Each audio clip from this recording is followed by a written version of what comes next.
lahat. I rise today to sponsor a resolution congratulating and commending the Filipino P-pop group BINI for their historic performance at the Coachella Valley Music and Arts Festival in California, USA. Sa kauna-unahang pagkakataon, isang Filipino group ang nagtanghal sa isa sa pinakamalaki at pinakasikat na music festival sa buong mundo. Masasabi po natin na ang tagumpay na ito ay isang salamin ng galing at talento ng Pilipino sa pandaigdigang entablado. Ang tagumpay ng BINI ay isang panalong dapat ipagdiwang sa gitna ng mga hamon at krisis na kinakaharap ng ating bansa. Sa kanilang pagtatanghal sa Coachella, pinamalas nila ang ating Filipino pride sa pamamagitan ng pagsasama ng mga tradisyonal at pantropiko na elemento sa kanilang kasuotan, musika at koreografiya.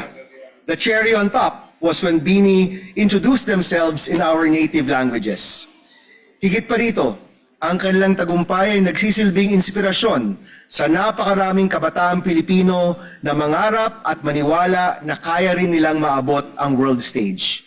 Sa bawat hakbang ng kanilang karera, pinakita ng BINI ang antas ng dedikasyon at disiplina na kailangan upang magtagumpay sa global arena. Mr. President, ang tagumpay na ito ay hindi lamang panalo para sa industriya ng musika, kung hindi para sa buong Pilipinas. Pinatutunayan nito ang lumalaking potensyal ng ating creative economy at ang kakayahan nitong magbigay ng dangal at oportunidad sa ating mga kababayan sa buong mundo. Kaya naman, Mr. President, huwag muna tayong umuwi hanggat hindi nating naipapasa ang resolusyong ito bilang pagkilala sa pambihirang tagumpay ng BINI.